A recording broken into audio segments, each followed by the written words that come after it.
I want to get on with the next chapter of my life, whatever that may be, and not wake up on a Sunday morning sore and stiff. I've given everything I can probably to the game now at this stage, and there's just a realisation that I want a normal life again. I want to reconnect with old friends. I want to do lots still in my life, and as much as you kind of think as a young fella that you want to play on forever, it's just not the case. And in terms of my body, what I'm able to bring to a week, my training has been, I suppose, limited and altered the last couple of seasons after having my hip resurfacing, and the next chapter awaits. I think it is a hard decision to actually call time on it, because you've done something for 15 plus years now, and that's all you really know.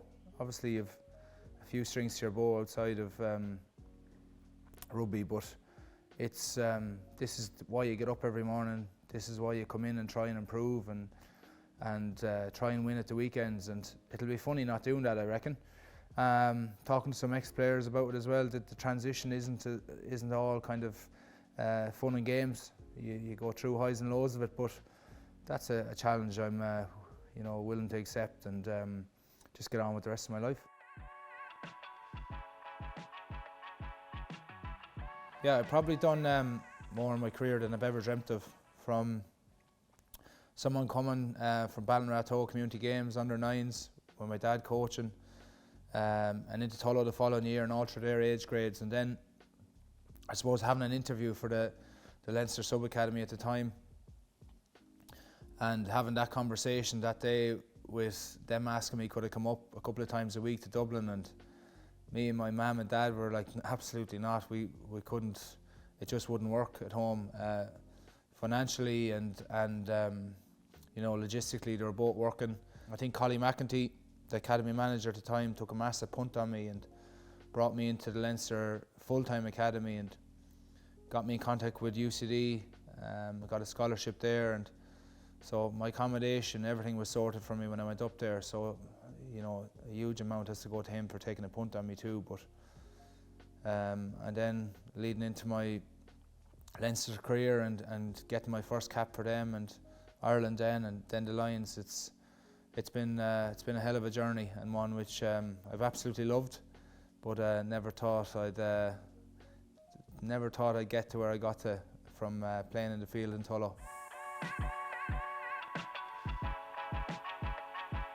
Singing the national anthem for the first time, it definitely made the hair stand on the back of my neck. It's a very, very special moment, and one I'll never forget.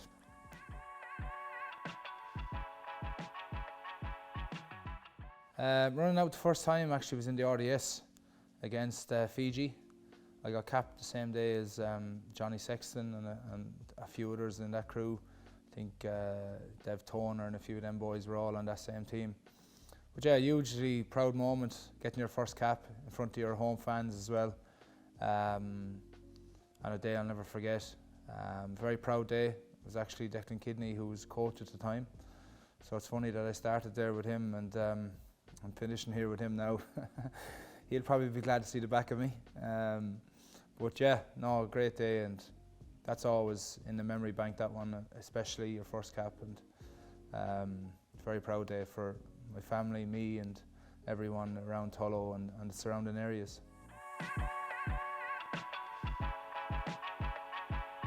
Probably, I think the 2011 World Cup I was probably on fire at that World Cup.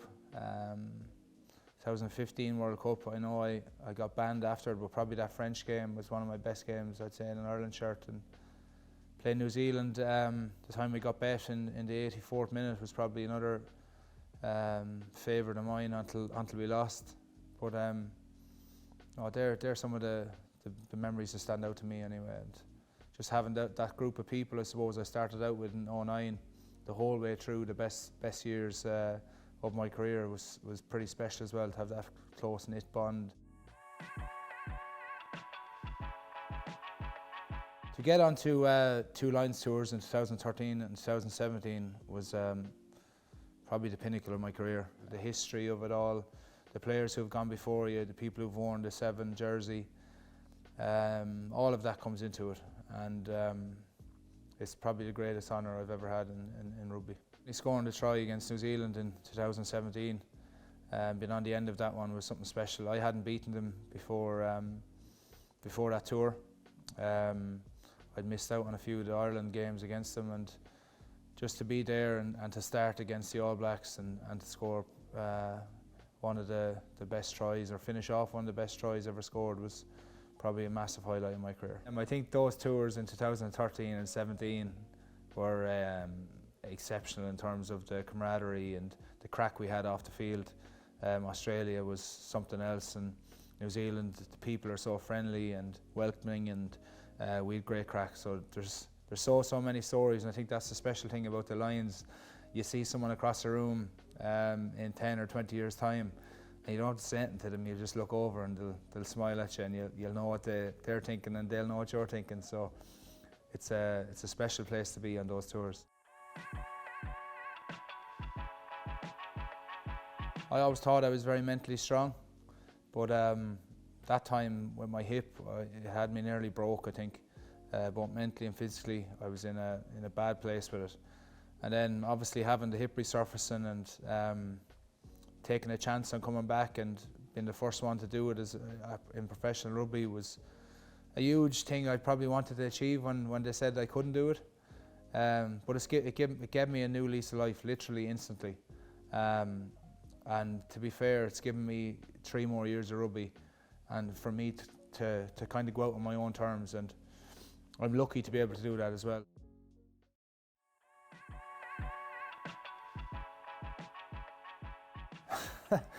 I might not miss much about it at the minute. It's gone tough, the game is. It's I suppose as you get older it gets a bit tougher, but probably the biggest thing I'll miss is the changing room after a win, because everything you've done during the week to get yourself to that moment is you've succeeded in it, and that's what I get the best feeling from, that winning feeling, and been there with all your brothers and lads you've soldiered with that day.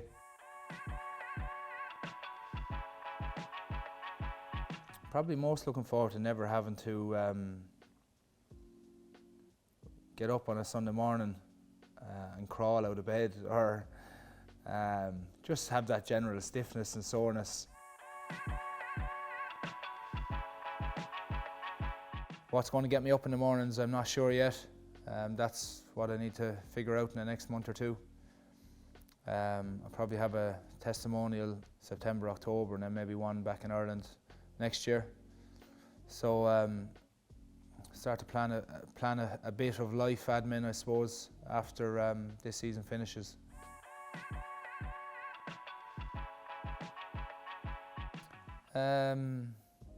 Probably one thing that I'd love to do is actually play with the Barbarians at some point. It'll have to be soon though.